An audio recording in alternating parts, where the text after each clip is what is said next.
Hello guys and welcome back to the channel. My name's Steve, otherwise known as Pin, and today we're going to build ourselves an Origin 315P. I'm in the market for a Pathfinder. It dawned on me recently when I was trying to visit the Reclaimer wreck that all I've got are large explorer ships really, and I wanted something small, nimble, that could be used for multi-functions around the verse, various missions.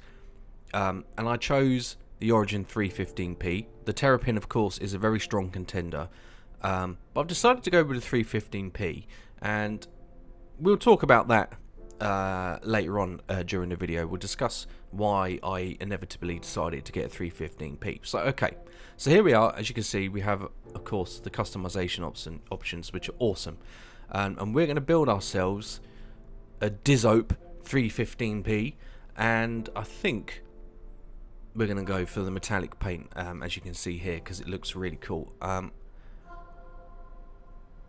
kind of like this blue. That kind of looks pretty cool. I like it. It's either the blue or the grey, or the slightly like gun steel grey. I think I'm going to go with the blue. And then for the interior, let's see what we get for the standard. We get brown sort of wood. That's not happening. Red is too in your face. White's not too bad. It's like a silvery white. And then premium we have carbon fibre. Then a bright blue. That's a little bit in your face. It's like a mustard yellow. And then a bright yellow. I actually prefer the carbon fibre, so we're definitely going to have that. And then when it comes to the yoke, we've got two options here. Sport and standard. Okay, so that's the standard, and this is the sport. We're definitely taking the sport because that yoke looks really good. Yeah, the standard one's cool as well, but we'll go for the sport. And then we come to, next up will be the seats. So we've got sport mode and standard. Standard looks more comfortable, but the sport seat offers more support for the head and neck, like a actual racing bucket seat. And in a spaceship there's pulling serious G's. I think that's probably more of a wise decision, so we'll take the sport seat just for that added support. But I'm just going to check, see what the premium standard looks like. Brown, definitely not, so we'll go for the sport, and we will have this premium finish to it. That looks nice. Then we can change the finish as well, so that changes the logo writing. So we have red. Doesn't quite go with the colour of our ship at the moment. It will more than likely be blue, just so that we have the exterior and the trim on the inside of the ship match. That would be awesome. Then we are able to choose our bed colour covers, believe it or not. So standard is white, standard grey. They're okay, not quite what I'm looking for. I think we'll go for a premium one here. We have Origin in grey and Nocturne in white and grey. We'll go for the grey. We'll go for the grey. Okay, and then we're going to choose the packages. So this changes various components on the ship. So we have the classic, which comes with the tractor beam. There's a tractor beam on the front of this ship, which is another reason why I wanted it. We have the XC with various components, tractor beam, mantises, and two Tempest. Okay, Siren, and then we have the 315P-GT.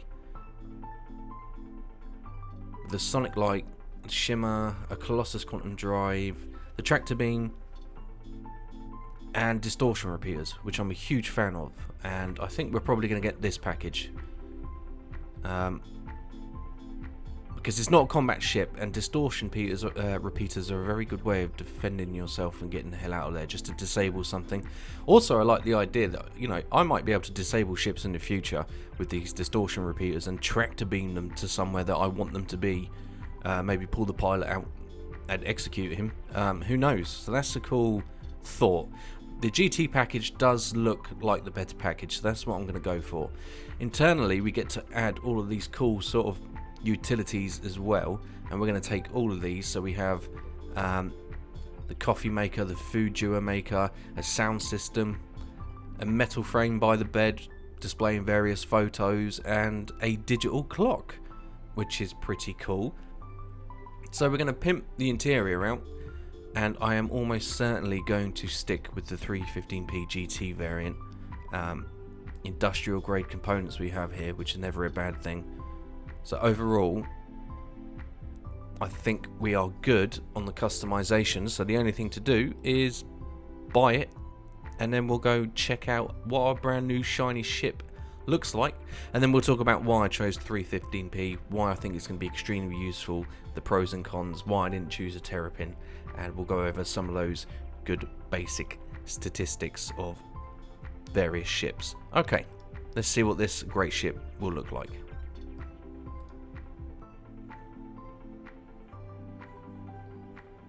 Okay, here it is in all of its magnificent glory, the Origin 315P GT custom built, and it looks pretty cool. I really like that paint job. It looks a lot better in person than it does via the pictures, of course.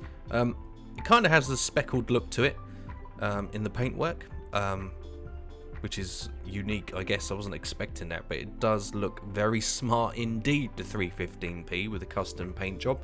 Not too bad at all. So let's talk about the 315P, why I think it's going to be super useful, why I didn't end up getting a Terrapin or something similar. But there's numerous reasons, really.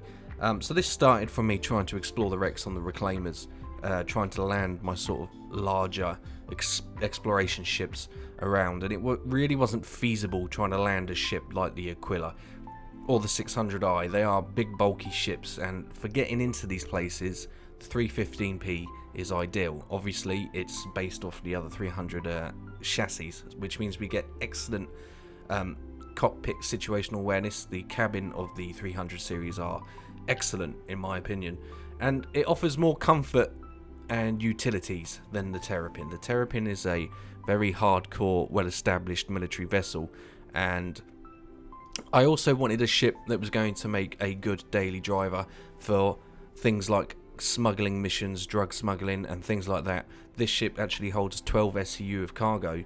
It has a ramp which is extremely useful. It's a lift that is located inside the ship that drops down into two segments. There's actually two lifts that combine into one, and you can operate those individually or as one big platform.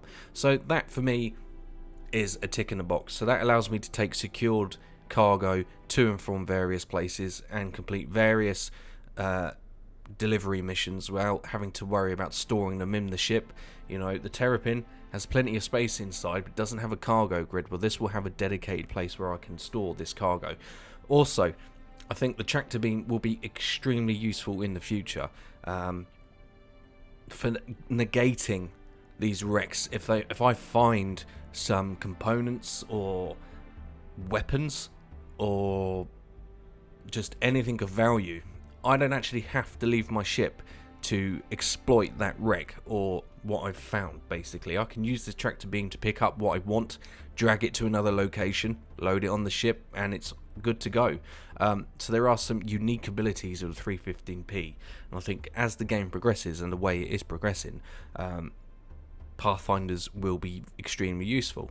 So until that moment in time, I've still got a ship. Okay, it's not really a combat ship, let's just make that clear. It's a Pathfinder, but I can smuggle various drugs around the verse, and I wanted a daily driver, and I think the Origin 315P is an excellent candidate for that, and it will open up more game loops in the future for myself. 325A is also an excellent ship, but I kind of wanted a dedicated Pathfinder just to cover the basics of the future game loops. As exploration gets better and better, as there's more places to go, then this ship is almost certainly going to come into its own. Not to mention its maneuverability and speed are superior to the Terrapin, and there's a lot going for it. I also like Origin ships. I'm a huge fan of them. They're very cool, nicely done, very well thought out.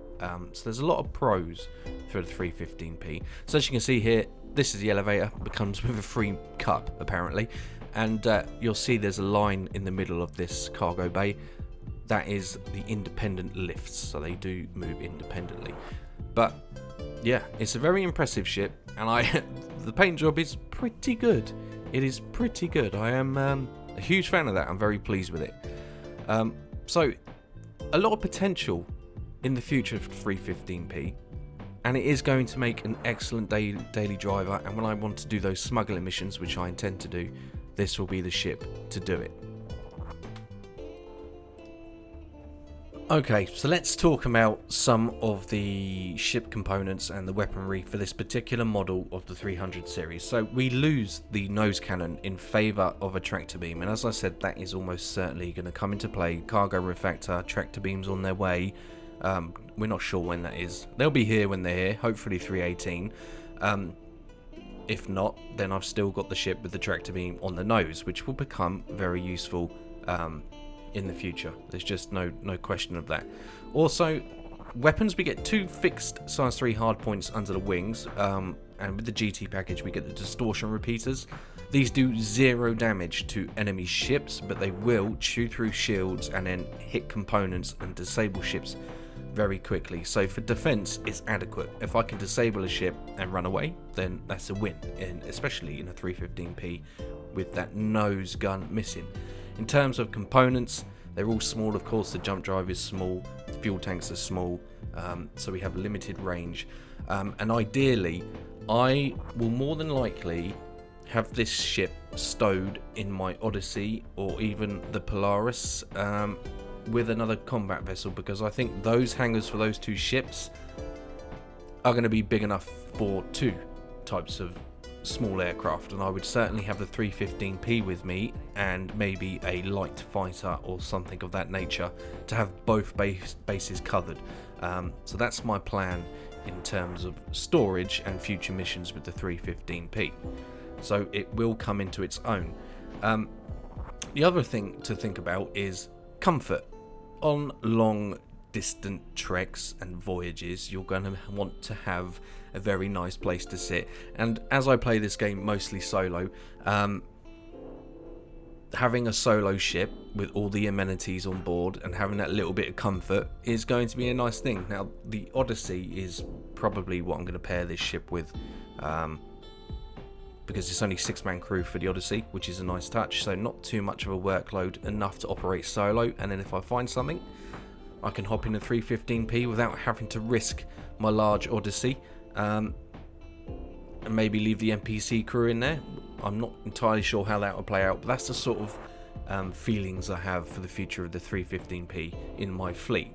Now internally, you can see it's very impressive, and the trim and stuff we've bought for this ship look really cool. I absolutely love these sort of RGB blue lights running throughout the cabin. We have that excellent sort of panoramic ceiling. We have our basic kitchen utilities here. So we bought the coffee machine, the stereo, and the food maker. We have a fridge and a sink.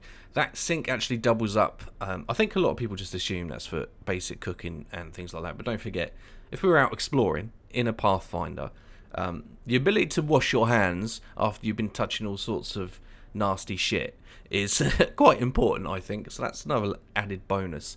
So here we have the digital clock and the really cool photo frame that switches. So again, a bit more comfort. There is a huge plasma screen at the end of the bed as well, which is very nice. And Origin are known for their comfort and luxury, right? And is a very nice place to spend your time, is certainly inside a 300 series cabin. They are very well thought out, really, respectable detail in these ships. And it looks really cool. I'm really happy with it. It's a good little ship. It's definitely going to come into its own in the future. We'll just have to see how it all plays out in terms of game loops, but I'm confident the 315p will be an excellent addition to anybody's fleet. In terms of the cockpit, of course, it's all very comfortable. The situational awareness is fantastic when you're in one of these 300s. As you can see, the visibility is excellent you know, the ability to explore these new planets and systems, and having a view like that is never a bad thing. So all basic stuff, but with just so much luxury and comfort thrown into a little ship with 12 SCU, is pretty respectable in my opinion, and it just looks awesome. It does look awesome in here. It's really nicely done. I'm very happy with it. I'm more happy with it than I thought. You know, I really thought it was a little bit gimmicky at first. But spending some time in and around it with all these extra customizations, I've started to appreciate it more. So hopefully we get more like that in the future. Now we know we're going to be able to put our flares and stuff on dashboards, but if there's like a workshop that we could use to customize even further without having to pay actual money for it with in-game currency, I think that is the plan. So that'd be a nice little touch as well. So there's certainly a lot of pros for the 315p. I did have to admit, nearly bought the Terrapin, very nearly, but really that ship's for gathering data, right? It's not going to be the good day-to-day driver. It's slow, it's heavily armored, and it has overpowered shields, but for a day-to-day daily driver at the moment in game, the Terrapin is not the way to go for me personally. That's not to say I might get one in the future anyway, of course, but we will see how it plays out. At the moment though, the 315p almost certainly is going to be more than enough to get me to and from places in the verse, do various missions, get various cargo, and just have a good time without having to worry about navigating wrecks where I don't have space for my Aquila or my 600i, or even with the Corsair when the Corsair arrives. That might be quite tricky to use as its asymmetry and its wings are rather large. That could be tricky navigating these places. Well, a small ship like this is going to be ideal. So I'm very happy with it. It has a lot going for it. The tractor beam is the key selling point for me. I think that's probably the tractor beam and the comfort is what convinced me to get this over the Terrapin. Both are great ships, but for me the 315p was the way to go because it offers more game loops. So what we'll do now, guys, is of course we will start our very quick walk around of the ship that we've built from scratch and take a good look at it. So as you can see, we've got that classic 300 series design with the wings that fold over around the back and over the engine. We have the distortion repeaters, we have our missiles located on the wings. It's a very nice finish. It kind of looks, the paint job here to me looks like it's been rained on a little bit. I like that, that's cool. So you can see the wings fold and sweep over the rear of the vessel, and then we have of course the engines at the back. We also have various thrusters. We have the two switches on the belly to operate each lift independently. That could be useful in certain situations, but primarily you're going to drop the whole platform by itself as one unit, I would have thought. So nice attention to detail. I like the landing gear. The landing gear look really well done with all the detail on the hydraulics and stuff. And again, we have more distortion repeaters on the other side and our other missile. We have the fuel intakes, air scoops, that big air scoop on top. Kind of gives it a racing vibe. I really like that air scoop on the 300 series. I think it's really cool. When we come around to the nose of the craft itself, we have those classic sort of almost shark-like look at the front and those headlights. And of course we have our large tractor beam, which is almost certainly going to be a useful addition to this ship. Even for things like loading bigger ships, it's going to be super useful. Okay, so let's hop inside using the ladder, and we'll have a quick nose around the interior of our 315P-GT. So you go in, you're greeted immediately by the toilet, which is very nicely lit as well. Not too bad at all. Not bad at all. And then of course we have these cool RGB. We have the kitchenette area on the right. We have that beautiful panoramic ceiling, again wrapped around with those really cool RGB lights. Then we have the bed, which is going to be extremely useful in the future for logging in and out of the game. And then of course we have all of the utilities and stuff that we bought here. So we have a coffee maker, we have our fridge here, we have our sound system that you can power on. Doesn't play anything yet, but it will. Basic sink, and of course our sort of mini microwave oven thingy. It does actually have function, just doesn't do anything yet. So they've modeled that in. So these buttons here are where you would operate that. That's pretty cool. Maybe chuck some boil in the bags in there, who knows. Whatever it will be disgusting if it's those Russian packs.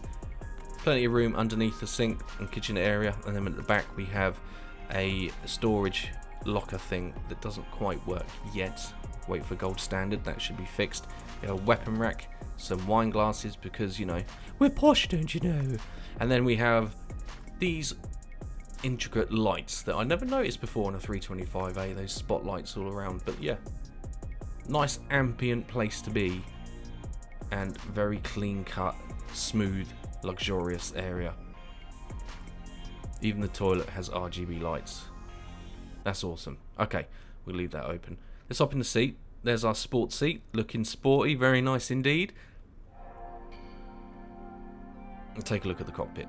Okay, so we have our sport yoke, and those red buttons, you know you want to press them. I really want to press those red buttons like right now. Very good in here. As you know, the 300 ships have excellent visibility. The MFDs are digitally displayed, so no hard points for the MFDs. Some people don't like them. I don't mind them, but I would prefer maybe having them wrapped round in some sort of encasement, to be honest. I mean, they're fine how they are, they just don't quite match the interior of the ship in my opinion.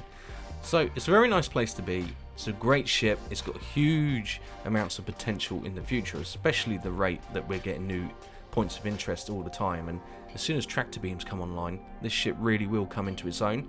Until that day, I will be using it as a daily driver and smuggling runs and things like that nature, and I look forward to using it, to be honest, in that capacity. And it's going to be very interesting. I won't use it for combat at all unless, you know, forced to do so. I have various combat ships, you know, I don't need that many combat ships. I've got the Buccaneer, the Super Hornet, they've got my bases covered, right? So there we are, guys. That was my video on the Origin 315P-GT variant. Very cool, very good, tons of potential in the future. We'll see how it all unfolds, but in the Odyssey or even the Polaris or something like that, I think this little ship will come into its own. Finding, scavenging, tractor beaming things is going to be amazing, and I can't wait to see how it all pans out. But there we are. So that was my video on the Origin 315P. Thank you very much for watching, guys. If you enjoyed today's video, you know what buttons to press, and I will have more Star Citizen content en route to your location very soon. Take care. Cheers.